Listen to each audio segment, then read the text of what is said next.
Assalamualaikum warahmatullahi wabarakatuh dan selamat sejahtera. Semua apa khabar? Sihat?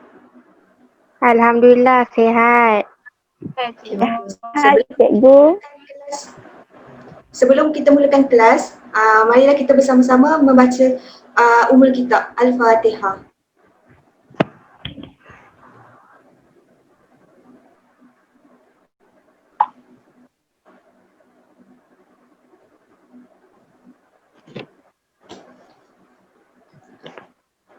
Okey, baik murid. Hari ini cikgu ingin mengajar mengenai bab 2 iaitu reka bentuk dan penghasilan projek. Okey, sebelum kita memulakan tajuk ini, cikgu pastikan hasil pembelajaran pada hari ini berjalan dengan lancar, iaitu hasil pembelajarannya antara menerangkan pengenalan reka bentuk dan teknologi, yang kedua menyenaraikan faktor-faktor reka bentuk, dan yang ketiga menerangkan alatan tangan dan mesin. Slide seterusnya. Okey. Ini merupakan hasil reka bentuk dan teknologi yang semakin berkembang sehingga kini. Okey, gambaran yang pertama menunjukkan telefon bimbit pada zaman 80-an. Okey, yang gambaran kedua pula iaitu telefon bimbit pada awal 90-an, dan yang gambar ketiga merupakan awal 2000-an. Dan gambar yang terakhir ni, siapa tahu ini telefon apa? iPhone cikgu. iPhone. Good, bagus. Okey, seterusnya. Okey, sebelum itu cikgu ingin menanyakan kepada kalian, selain telefon, apa teknologi yang semakin berkembang hingga kini? Boleh jawab? Aina. Okey, Aina, silakan. Mesin basuh? Mesin basuh lagi? Kereta cikgu. Kereta, okey. Selain itu?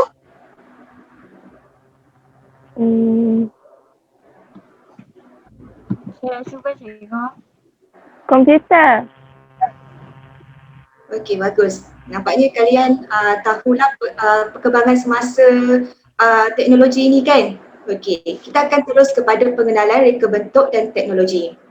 Okey, reka bentuk ini merupakan satu susunan bahan yang dirancang untuk menghasilkan sesuatu produk. Okey, reka bentuk ini merupakan suatu bahan yang kita perlu reka untuk menghasilkan sesuatu produk. Sebagai contoh yang cikgu boleh ambil adalah kasut. Kasut kita sebelum kita membuat penghasilan, mestilah kita kena reka dulu bentuk apa yang kita nak buat. Okey. Yang kedua, teknologi. Teknologi ni merupakan pengetahuan tentang usaha manusia mencipta sesuatu dengan menggunakan pelbagai alat, sumber dan sistem untuk urus kehidupan. Okey, sebelum itu cikgu ingin share dengan kalian mengenai satu video ini mengenai reka bentuk. Okey, kejap Okey, cikgu akan menunjukkan video mengenai reka bentuk. Okey, mari kita lihat bersama-sama.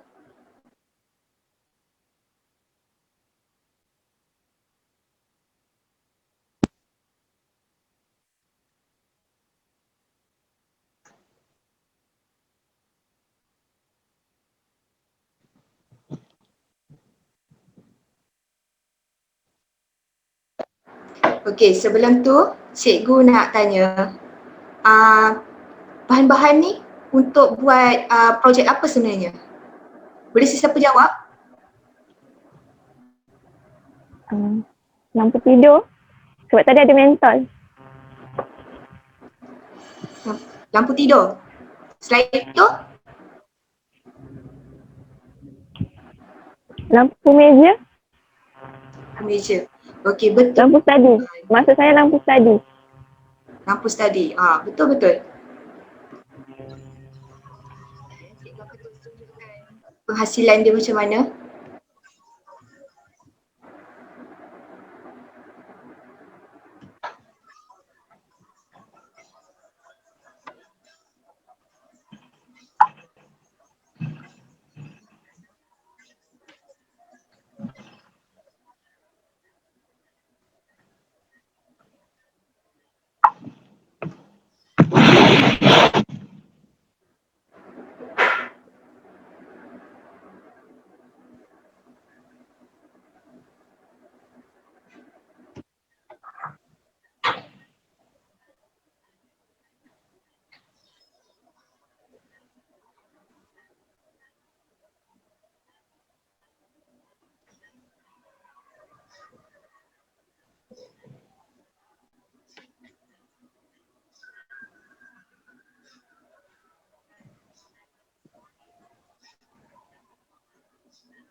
Okey.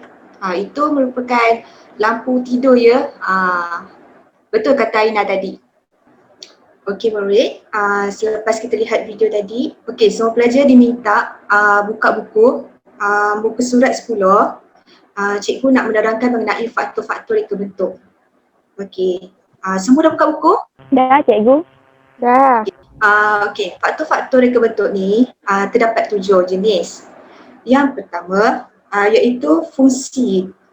Fungsi ni merupakan fungsi apa produk yang kita nak buat tu, apa fungsi dia. Sebagai contoh video yang cikgu tunjuk tadi mengenai fungsi sebagai lampu tidur.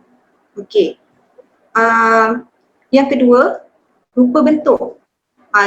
Jenis rupa bentuk apa yang kalian nak buat untuk satu produk yang korang nak hasilkan. Okey. Yang ketiga, kesesuaian bahan. Pemilihan bahan sangat penting untuk menghasilkan produk, okey. Yang ketiga, kaedah pembinaan. Kaedah pembinaan ni harus dirancang dan dia mudah dilaksanakan. Yang ketiga, ketahanan. Produk yang kita nak hasilkan mesti tahan lasak, tahan kena hujan dan sebagainya. Dan seterusnya, kos. Kos sangat penting untuk menghasilkan produk. Produk-produk yang kita pilih mestilah ada kos setiap bahan yang diperlukan. Okey, seterusnya kemasan. Selepas menyiapkan sesuatu produk, kita mestilah kemaskan produk tersebut supaya menarik perhatian pelanggan. Seterusnya adalah keselamatan. Semasa membuat produk, kita mestilah menjaga keselamatan diri supaya tidak cedera. Okey? Dan yang terakhir adalah nilai komersial. Okey, nilai komersial ni adalah faktor yang terakhir selepas kalian membuat produk untuk dipasarkan. Okey? Faham semua? Faham cikgu. Faham, cikgu. Bagus. Okey. Ya, okey. Bagi faktor ni, cikgu nak kalian ingat dia punya kata kunci. Okey? Di bahagian hujung belah kiri tu iaitu 6K 1FRN. Itu adalah ringkasan bagi faktor-faktor reka bentuk. Nanti cikgu akan masuk dalam soalan Yang mana Hazika? Yang tadi tu yang sebelah kiri tu saya tak faham yang itu. Okey. Yang Hazika tak faham tadi yang belah kiri tu iaitu kata kunci bagi faktor reka bentuk. 6K tu menunjukkan kemasan, ketahanan, kesesuaian bahan, kaedah pembinaan, keselamatan dan kos. Okey. Faham Hazika? Faham. Okey, bagi yang 1F, R dan N tu, 1F menunjukkan kepada fungsi. 1R merupakan reka bentuk dan 1N menunjukkan nilai komersial. Okey, faham semua? Faham cikgu. Faham. Slide seterusnya, cikgu nak tunjukkan mengenai alatan tangan dan mesin. Alatan tangan ni sangat penting untuk kita menghasilkan sesuatu produk. Okey, gambaran yang pertama iaitu pita pengukur. Pita pengukur ni diperbuat daripada plastik atau kelili dan panjangnya adalah 2.0 meter hingga 8 meter. Dia juga untuk mengukur jarak yang panjang ataupun pendek. Boleh juga digunakan untuk memindahkan pita pengukur ni. Saya pernah nampak, cikgu. Benar Dekat rumah saya pun ada tu. Hari tu ada kawan saya, dia minta tolong rekodkan untuk dia ukur. Oh, okey. So jadinya kalian pernah nampak lah pita pengukur ni? Pernah, cikgu? Pernah cikgu. Saya ada, cikgu. Seterusnya pensel tukar. Ni bukan pensel biasa yang nak tulis karangan tu. Ini pensel tukar. Dia khas untuk menukang saja. Okey, pensel tukar ini adalah mata dan badannya lebar dan tebal dan permukaannya berbentuk segi empat tepat. Khas untuk kerja kasar seperti menanda kayu. Faham Cikgu, suara cikgu tak clear. Ulang Okey, balik. cikgu ulang semula. Pensel tukang ni, dia pensel biasa yang kalian tulis kat kertas. Ini hanya untuk menanda kayu sahaja. Okay, mata dan badannya adalah lebar dan tebal dan permukaannya berbentuk segi empat tepat. Okey, faham? Faham cikgu. Faham Okey, cikgu? seterusnya cikgu akan terangkan Cikgu. bergabung. Ya, Macam mana kita nak, maksudnya kalau pensel tu boleh patah kan? Dia punya mata. pensel ni dia bukan pakai pengurit tau, dia kena asah pakai pisau. Oh, asal. Okey. Dia bukan, dia tak mudah patah. Sebab tu dia berbentuk begitu. Alright. Dia macam pensel hat cikgu. Macam pensel hat. Ya, betul. Okey, yang ketiga pula siku bergabung. Siku bergabung ni adalah untuk menanda kayu. Seperti berbentuk segitiga, bentuk condong 45 darjah, 90 darjah dan sebagainya. Okey. Tetapi untuk gambar nombor 4 tu, siku L, sesiku L, dia hanya untuk menanda sudut 90 darjah sahaja untuk keratan permukaan kayu. Okey, slide seterusnya. Okey, ini alatan yang seterusnya iaitu mengenai pemegang kayu. Okey, dia ada dua jenis pemegang kayu ni, iaitu apik G dan ragum meja. Apik G ni adalah untuk pemegang kayu yang kecil. Dan dia berbentuk G ya. Yang kedua merupakan ragum meja. Ragum meja ini dilapik dengan kayu pada kedua-dua rahangnya bagi mengelakkan kerosakan pada bahan yang diapik. Dia adalah untuk memegang kayu juga semasa memotong. Okey, sebenarnya lagi senang menggunakan apik G berbanding ragum meja ni untuk memotong kayu.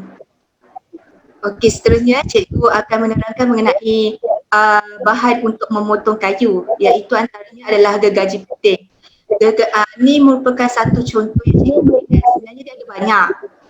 Okey, antaranya adalah gergaji lengkung halus dan sebagainya. Okey, gergaji ni dia mempunyai mata yang tipis dan dia berbentuk logam dan gigi-gigi dia adalah tajam.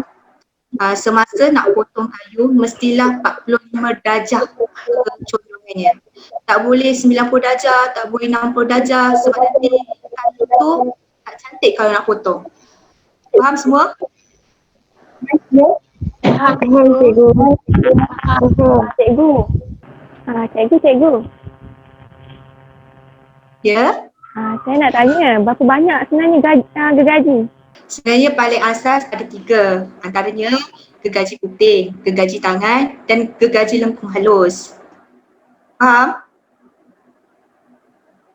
Faham. Faham.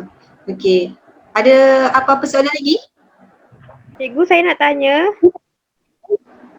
Ya. Nika yang kita buat kayu tu, yang apa kayu tu yang buat corak tu? Sebenarnya tidak. Gergaji putih ini adalah untuk potong secara tegak. Yang untuk lengkung atau corak tu sebenarnya gergaji lengkung halus. Kerana dia boleh lentur ikut bentuk yang kita nak. Faham Azika? Faham.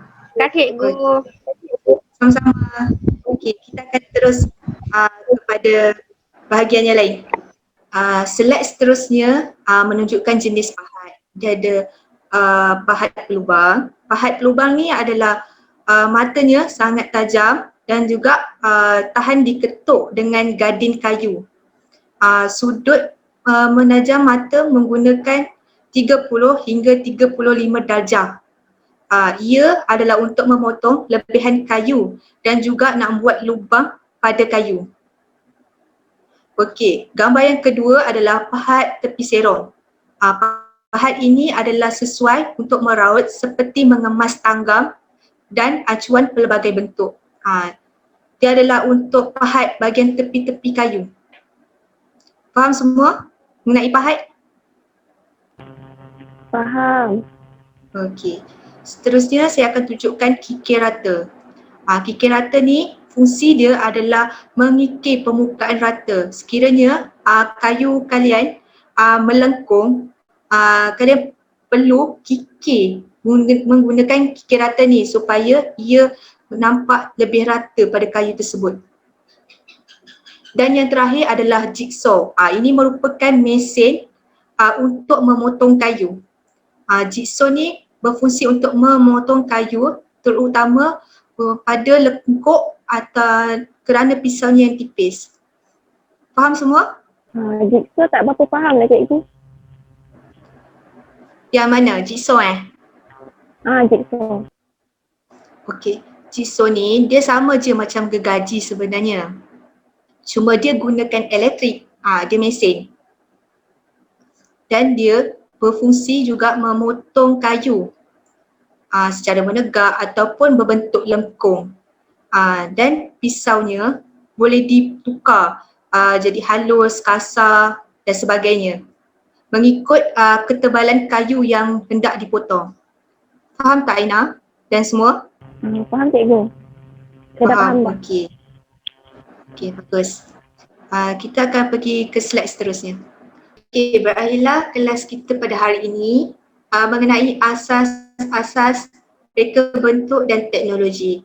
Okey, murid-murid, hari ini cikgu ada aktiviti untuk kalian. Semua dah bersedia? Dah cikgu. Aktiviti Kahoot ni apa sebenarnya? Menjawab soalan. Jawab soalan. Okey, baiklah, kita terus pergi aktiviti Kahoot.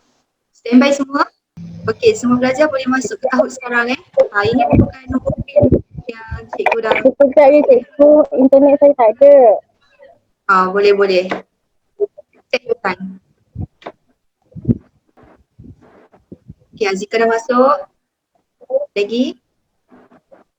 Izzati Erna dan Aina Fatihah. Okey, semua dah masuk? Dah cikgu. Kita ada 3 orang je. Okey, baiklah. Kita akan start game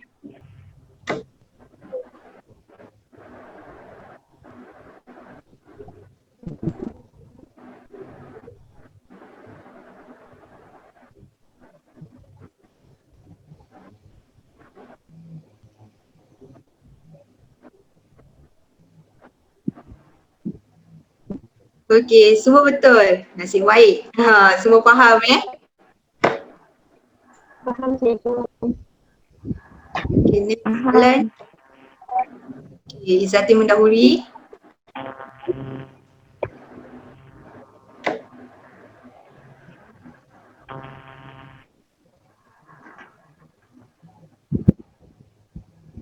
Okey, ni pun semua betul. Tahniah. Okey, soalan yang ketiga.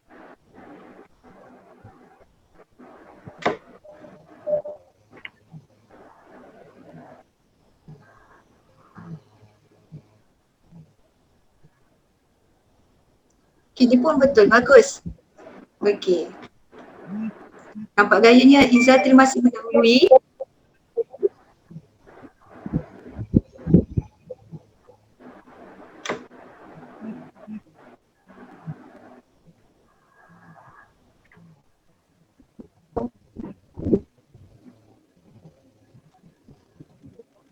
Okey, satu salah.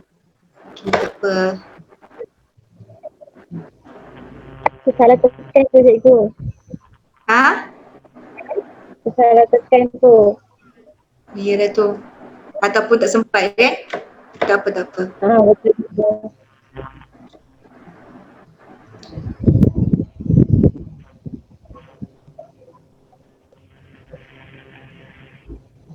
Okey, semua betul. Tahniah. Semua ingat kata kunci.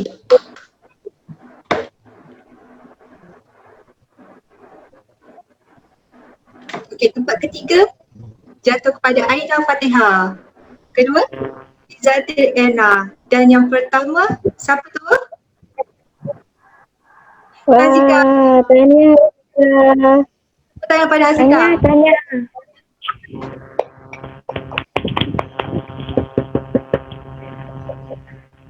Okey, berakhirlah kita punya soalan. Okey.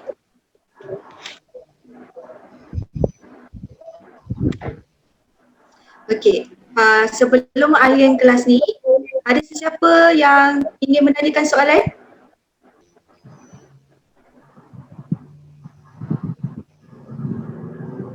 Tak ada cikgu. Ada? Jadi cikgu kami faham. Faham. Okey, saya ingin bagi satu soalan. Cikgu, saya ada soalan. Okey, ada. Okey, teruskan. Apa soalan awak? Kerja hari tu cikgu nak bila ya? Okey, Bila kena saya hantar ya? okey, saya nak minggu depan. Boleh hantar? Okey cikgu. Okey. Boleh. Okey. Saya bagi Boleh, masa cikgu. 5 jam untuk kalian buat Hantar kat mana cikgu? Okay. Google Classroom ke? Hantar dekat WhatsApp saja. Oh, WhatsApp. Snap cikgu. Snap gambar ke hantar dalam bentuk dokumen? Gambar boleh. Asalkan jelas ya, Okey. hantar saja. Okey cikgu. Okey, bagus. Okey, cikgu akan akhiri kelas ini dengan bacaan tasbih kifarah dan surah Al-As.